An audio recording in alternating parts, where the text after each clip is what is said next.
Tiene usted hasta 10 minutos para hacer su exposición. Impulsar lo que se conoce como cambio cultural, la evangelización de los servidores públicos, no únicamente los miembros del instituto o de los encargados de la área de transparencia de los entes obligados, los intermediarios, sino de todos los servidores públicos. Los cursos que promueven la transparencia deben de ser parte de la capacitación de todos los servidores públicos, de todos los funcionarios públicos, procurando incentivos, haciendo énfasis de la transparencia como valor central de la democracia, con sus ventajas y sus desventajas. Por supuesto que es una estrategia dual. El esfuerzo de divulgación debe ir también enfocado a la ciudadanía, estrecha vinculación, coordinación, colaboración con las organizaciones de la sociedad civil.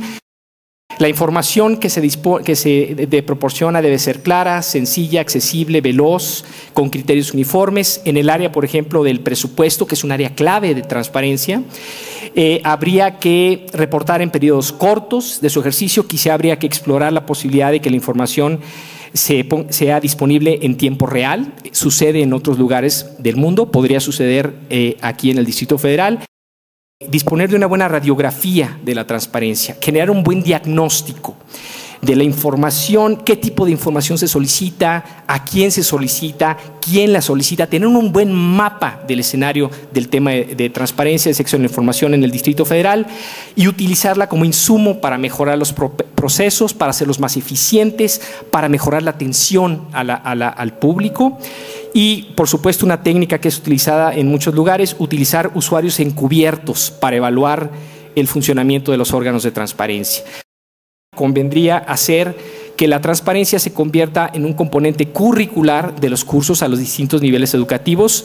Yo siempre, con mis alumnos de maestría y doctorado, procuro incentivarlos a utilizar las herramientas que proporciona el instituto, el acceso a la información, y les pido, lo incorporo como parte curricular de mis cursos y siempre soy un promotor de la transparencia en el ámbito educativo.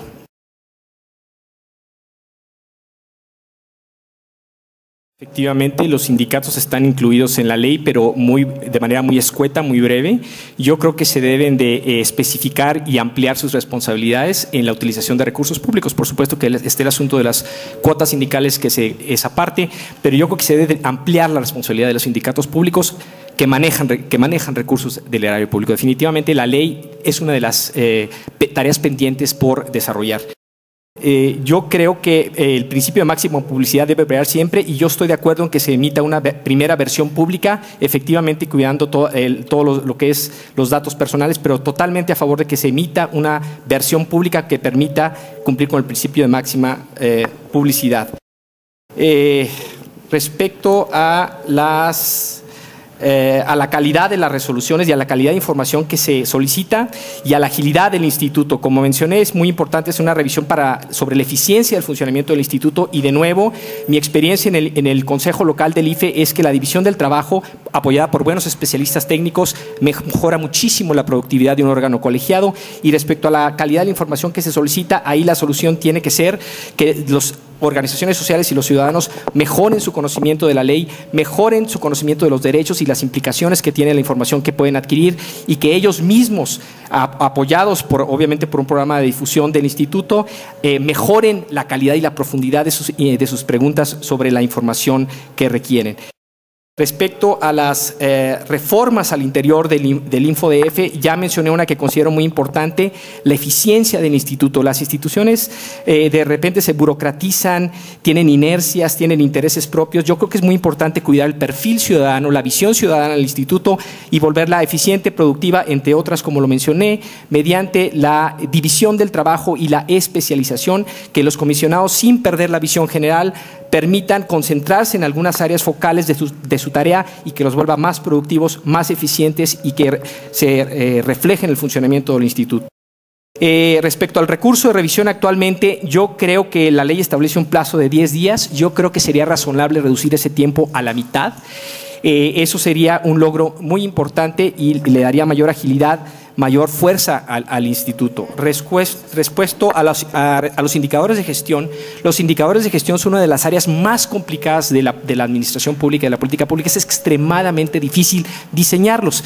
Me ha tocado estar involucrado en diseño de algunos de ellos en el servicio público profesional, y es extremadamente complicada cómo lograr que se reflejen de manera adecuada el funcionamiento del instituto. Por eso, una de las herramientas que se utiliza a nivel internacional y que puedo recomendar para este caso es la utilización de usuarios encubiertos. Dependiendo de la respuesta que se obtenga a ese ejercicio, eso es un insumo de información muy importante para la generación de indicadores de gestión adecuados. Respecto a las reformas legales al área a la ley de datos personales, es una buena ley. Yo creo que trata la cuestión de los niveles de seguridad, la protección, aspectos de confidencialidad. Sin embargo, la deficiencia principal que encuentro y que tiene, pues es que para la imposición de sanciones depende de otras instancias. No tiene lo que en la jerga de administración pública se conoce como dientes para imponer sanciones. Eso le resta bastante a la posibilidad de la fuerza de sus resoluciones. Respecto a los derechos de acceso, revisión, cancelación de los derechos, a los famosos ARCO, yo creo que la ley está muy bien configurada en términos de protección de esos derechos. De nuevo, quizá la disponibilidad de sanciones le daría mucho más peso a las resoluciones y obviamente implicaría el cumplimiento de estas y otros preceptos contemplados en la ley. La participación ciudadana, las mesas de diálogo, yo creo que es una herramienta extraordinaria. Esta idea de un espacio virtual es muy importante. Encontré también una herramienta de un centro virtual de aprendizaje, un centro virtual de enseñanza, que es una herramienta extraordinaria. Hay un importante esfuerzo de difusión editorial también por parte del instituto. Yo creo que todos estos esfuerzos se deben de reforzar, se deben de impulsar. En todo caso, lo que habría que hacer es ampliar su cobertura.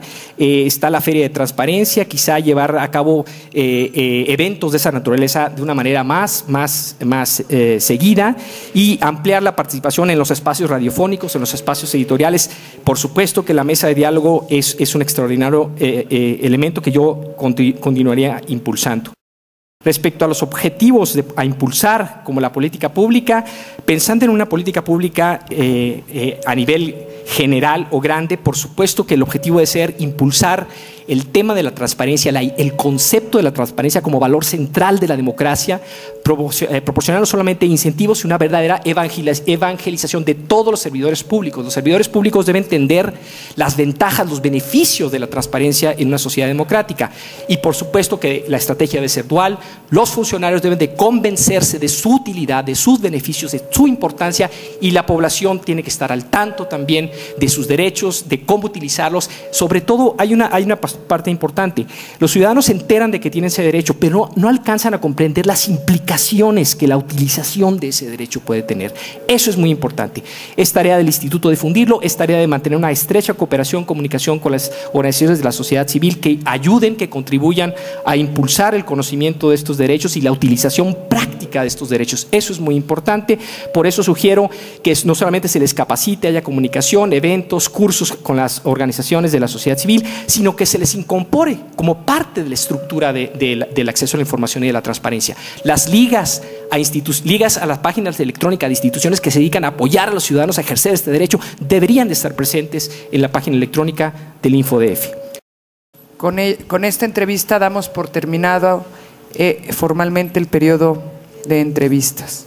Muchas gracias.